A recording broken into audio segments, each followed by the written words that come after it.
America और Israel के Iran पर हमलों में तेजी आ गई। इसराइली फौज ने तेहरान में फौजी इंफ्रास्ट्रक्चर और दीगर मकामात पर हमलों का दावा किया है। सिक्योरिटी कमांड मराकज़ को भी निशाना बनाया। करमानशाह, तबरेज़ और यज़्द में भी रिहायशी इलाकों पर बम बरसाए गए। हुक्काम के मुताबिक 5 रोज से जारी हमलों में शहादतों की तादाद 1045 तक जा पहुंची। अमरीकी वज़ीर दिफा ने कहा है कि मशरिक़ वुस्ता में मजीद अमरीकी फ़ौज भेज रहे हैं। इसराइली फ़ौज ने ईरान में ज़ेर ज़मीन जौहरी तनसीब पर हमले का दावा किया। अमरीकी सेंट्रल कमांड ने कहा कि खलीज अरब, हुर्मुज़ और खलीज उम्मान में अब कोई भी ईरानी बहरी जहाज़ नहीं है।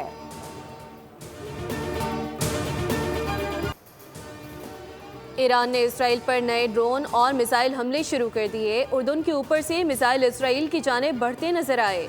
ये इसराइल और अमरीकी तनसीबात पर ईरान का 19वां हमला है। हिजबुल्लाह ने तेल अवीव के जनूब में फौजी अड्डे को निशाना बनाने का दावा किया। हिजबुल्लाह की जानिब से कहा गया कि इसराइली आयरन डोम रडार सिस्टम पर ड्रोन के जरिए हमला किया। ईरानी फौज ने कहा कि उन्होंने अमरीकी और इसराइली हमलों के जवाब में कुवैत और बहरीन में अमरीकी फौज के अड्डों को निशाना बनाया। अमरीका और इसराइल पर 40 से ज़ायद मिसाइलों से हमला किया। सऊदी वजारत दिफा ने अल हर्ज सिटी के करीब 3 क्रूज मिसाइल मार गिराए। बरवक्त कार्रवाई से कोई जानी नुकसान नहीं हुआ। तर्जमान ईरानी हुकूमत ने ईरान पर अमरीका इसराइल हमले से मुतालिक गुफ्तगू करते हुए कहा कि उन्होंने मिसकैलकुलेट किया, उन्होंने गलती की जो नहीं करनी चाहिए थी। तर्जमान का कहना था कि हमने दुश्मन को संगीन नुकसान पहुंचाया और ईरानी हुकूमत दुश्मन को नुकसान पहुंचाना जारी रखने के लिए पुरज़्म है।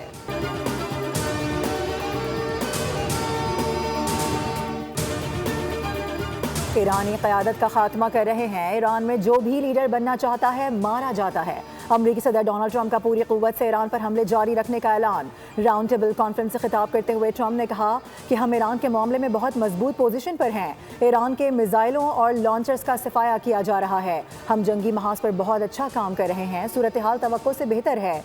अगर हम ईरान पर हमला ना करते तो फिर ईरान हम पर हमला कर देता।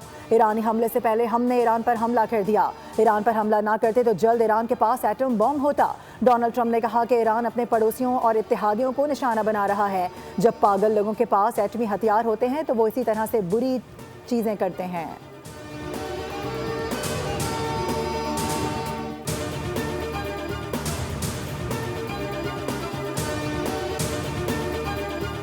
अमरीकी सेनेट ने कांग्रेस की मंजूरी के बगैर ईरान पर हमले रोकने के लिए सदर ट्रंप पर दबाव डालने की करारदाद मुस्तरद कर दी। 100 रुकनी सेनेट में करारदाद 47 के मुकाबले 52 वोटों से मुस्तरद।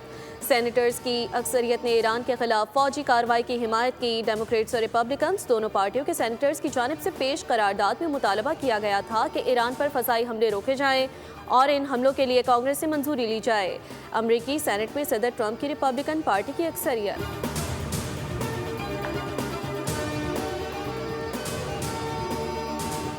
ईरानी नेशनल सिक्योरिटी काउंसिल के सरबराह का 500 अमरीकी फ़ौजियों की हलाकत का दावा। अली लारेजानी ने कहा है कि अमरीकी फ़ौजियों की हलाकत के बाद अमरीका के नारे का क्या बनेगा। सदर ट्रंप नेतन्याहू की घटिया ख्वाहिशात और मस्खरापन वाली हरकतों के झांसे में आ गए। नेतन्याहू ने सदर ट्रंप को ईरान के खिलाफ नाजायज़ जंग में घसीट लिया है। दूसरी जानिब अमरीकी सेंटकॉम का कहना है कि ईरानी हुकूमत झूठी और मन घड़त खबरें फैला रही है। अमरीकी फ़ौज की ताकत का कोई भी मुकाबला नहीं कर सकता। तैयारे गिरने और फ़ौजियों की हलाकत के दावे बिल्कुल गलत हैं। 4 रोज़ में ईरान के ड्रोन और लॉन्चर्स में 73% कमी आई है। ईरान के बैलिस्टिक मिसाइल लॉन्चर में 86% कमी देखी गई। अमरीकी फ़ौज के इनखला, तैयारे की तबाही और बहरी बेड़े को नुकसान की खबरें गलत हैं।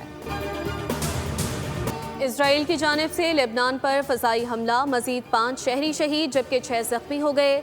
लेबनानी वजारत सेहत के मुताबिक ताज़ा हमला बैरूत पर किया गया। 24 घंटे के दौरान 23 शहरी शहीद हो चुके।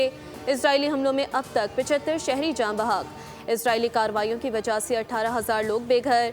इसराइल की जानिब से दावा किया गया कि बैरूत हमलों में हिजबुल्लाह के ठिकानों को निशाना बनाया।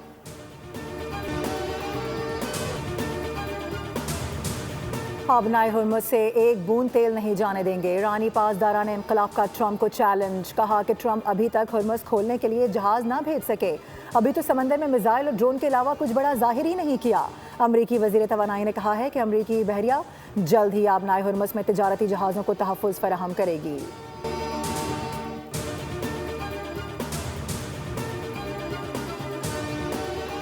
उर्दू ने ईरान के खिलाफ ज़मीनी कार्रवाई शुरू कर दी। अमेरिकी टीवी का दावा कि हज़ारों कुर्द सरहद पार करके ईरानी इलाकों में दाखिल हो चुके। दूसरी जानिब ईरानी खबर एजेंसी ने ईरान के 3 सरहदी सूबों में कुर्द जंगजुओं के दाखिल होने की खबरों की तरदीद कर दी। ईरानी फ़ौज की जानिब से जारी बयान में कहा गया कि इसराइल और अमेरिका ईरान में निज़ाम हुकूमत की तब्दीली से बाज रहें। ईरान में रजीम चेंज की तो इसराइल की न्यूक्लियर साइट डैमूना को निशाना बनाएंगे।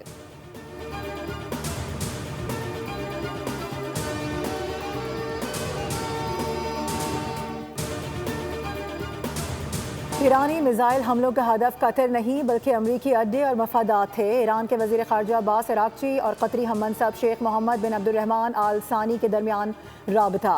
कतरी वज़ीर ख़ारजा ने इस दावे को मुस्तरद करते हुए ईरान से फ़ौरी तौर पर हमले बंद करने का मुतालबा कर दिया।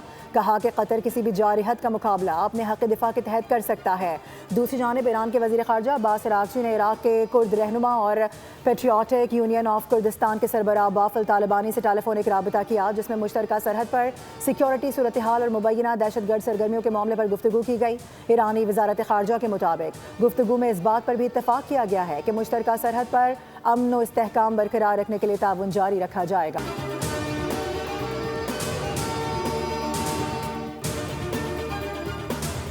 ईरान के शहीद ड्रोन्स अमरीकी दिफाई निज़ाम के लिए बड़ा चैलेंज। अमरीकी सीनियर ओहदेदारों ने पोल खोल दिया। CNN ने बड़ा इंकशाफ कर दिया। रिपोर्ट में लिखा कि तमाम ड्रोन्स को रोकना मुमकिन नहीं। हुकाम के मुताबिक ये ड्रोन कम बुलंदी और रफ्तार पर परवास करते हैं, जिससे उन्हें निशाना बनाना मुश्किल हो जाता है।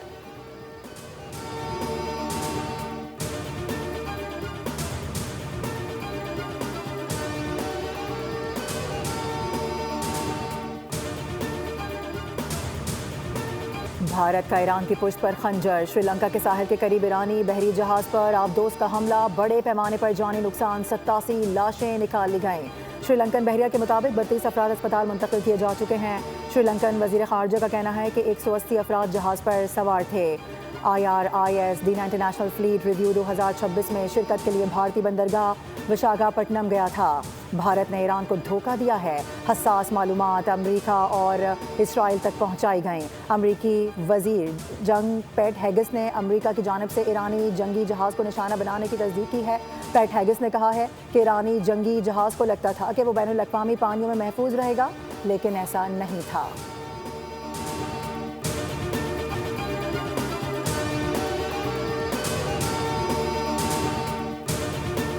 चीन का सालिसी के लिए अपना नुमाइंदा खुसूसी मशरिक़ वस्ता भेजने का ऐलान। चीनी वज़ीर ख़ारजा वांग यी का सऊदी और इमाराती वज़राए ख़ारजा से टेलीफोनिक राब्ता। कहा तनाज़ात में शहरियों के तहफ़्फ़ुज़ की सुर्ख लकीर को अबूर नहीं किया जाना चाहिए, ना ही तवानाई और गैर अस्करी अहदाफ पर हमले करने चाहिए। UAE में हमलों का खौफ। 9 मार्च से स्प्रिंग ब्रेक का कोई सरकारी ऐलान नहीं किया गया। स्कूलों और यूनिवर्सिटीज़ में तातीलात के बजाय रिमोट लर्निंग जारी है। वज़ारत तालीम के मुताबिक अफवाहें बेबुनियाद। वालिदैन और तलबा सिर्फ सरकारी इतलात पर इन्हिसार करें। वफाकी कौमी काउंसिल का मुत्तहिदा अरब इमारात पर मुकम्मल एतमाद का इजहार। कहा कि इमारात की क़यादत हर चैलेंज से निमटने के लिए भरपूर सलाहियत रखती है। रियासती इदारे मुल्क की सलामती और इस्तेहकाम के लिए मुत्तहिद हैं। आयतुल्लाह ख़ामनेई की नमाज जनाजा और तदफीन कल होगी। ईरानी सरकारी मीडिया के मुताबिक आयतुल्लाह ख़ामनेई की नमाज जनाजा कल तेहरान में अदा की जाएगी और शुमाल मशरिक़ी ईरान में उनके आबाई शहर मशहद में सुपुर्द खाक किया जाएगा।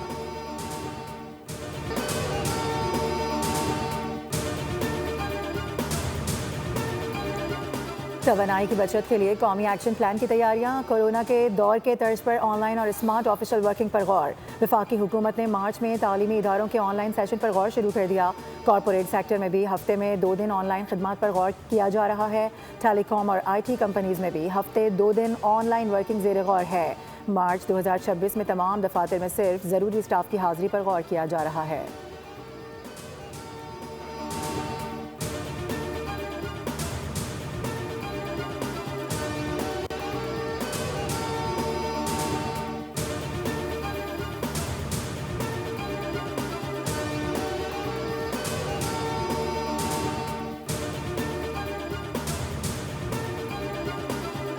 वज़ीर आज़म शहबाज शरीफ से जमात इस्लामी के वफ़द की मुलाकात। अमीर जमात इस्लामी को अफ़गानिस्तान, ईरान और मशरिक़ वस्ता और खलीज के मौजूदा हालात पर ब्रीफिंग दी गई। वफ़द को पाकिस्तान की सिफारती कोशिशों और इक़दामात पर एतमाद में लिया गया। ईरान और खलीजी ममालिक में पाकिस्तान सिफारतखानों की जानिब से पाकिस्तानियों की सहूलत के इक़दामात पर भी आगाही दी गई।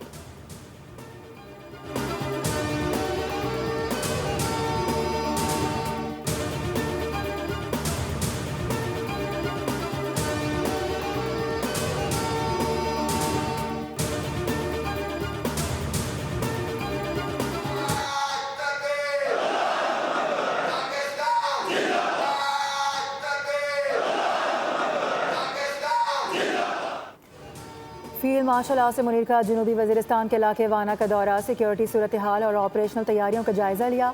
ISPR के मुताबिक फील्ड मार्शल को ऑपरेशन गज़ब लिल हक और पाक अफगान सरहदी सूरत हाल पर भी ब्रीफिंग दी गई। फील्ड मार्शल सैयद आसिम मुनीर ने यादगार शहदा पर हाजिरी भी दी, फातिहा खानी की गई। फील्ड मार्शल ने जारी झड़पों के दौरान अफवाज की साबित कदमी और कौमी खुद मुख्तारी के तहफ़्फ़ुज़ के अज़्म को सराहा। कहा कि अमन इसी सूरत मुमकिन होगा जब अफगान तालिबान दहशतगर्दी और दहशतगर्द तंजीमों की हिमायत तर्क की जाए। ऑपरेशन गज़ब लिल हक के दौरान अहम अफगान तालिबान सरगना जहन्नुम वासिल तुरखम के करीब अफगान तालिबान और फितना खारिज की दरअंदाजी की कोशिश नाकाम। पाक फौज ने अफगान तालिबान सरगना कहरमान को साथियों समेत जहन्नुम वासिल किया। हलाक कमांडर का ताल्लुक जलालाबाद से था। कार्रवाई में एक अफगान तालिबान दहशतगर्द हलाक और 3 को जख्मी हालत में पकड़ लिया गया। वफाकी वज़ीर इत्तलात अता तारड़ का कहना है कि ऑपरेशन गज़ब लिल हक में अब तक अफगान तालिबान रजीम के 481 कारिंदे हलाक जबकि 696 जख्मी हो चुके।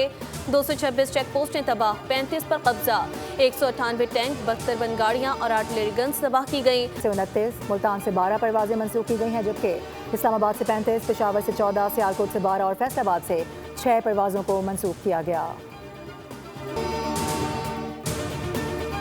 साल 2026 का पहला पोलियो केस रिपोर्ट। सिंध के सिला सजावल में 4 साला बच्चे में पोलियो वायरस की तस्दीक। इंसदादे पोलियो इनिशिएटिव की जानिब से वायरस को मजीद फैलने से रोकने के लिए इक़दामात शुरू।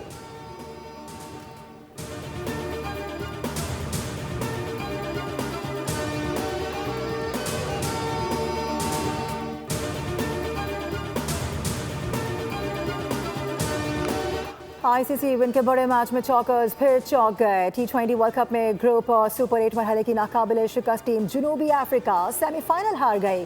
कीवीज ने एक तरफा मुकाबले में 9 विकेटों से मैदान मारकर फाइनल में कदम रख लिए। कोलकाता में 177 रन के हदफ के ताकुब में कीवी बैटर्स ने आगाज से ही जारहाना अंदाज इख्तियार किया। प्रोटीज बॉलर्स की खूब दुर्गत बनाई। कीवीज ने हदफ 13वें ओवर में सिर्फ 1 विकेट के नुकसान पर पूरा किया। फिन एलन की शानदार सेंचुरी, साइफर्ट ने 58 रन जड़े। जनूबी अफ्रीका ने 8 विकेटों पर 169 रन बनाए थे। न्यूजीलैंड के खिलाफ T20 वर्ल्ड कप का फाइनल कौन खेलेगा, फैसला आज मुंबई में होगा। दूसरे सेमीफाइनल में दिफाई चैंपियन भारत और इंग्लैंड की टीमें टकराएंगी। इंग्लिश टीम सुपर 8 मरहले के तीनों मैचेस जीतकर ग्रुप 2 में टॉप पर रही। भारतीय टीम का ग्रुप 1 में दूसरा नंबर। मेगा इवेंट का फाइनल इतवार को खेला जाएगा। सब्सक्राइब करें और बेल दबाएं ताकि कोई खबर रह न जाए।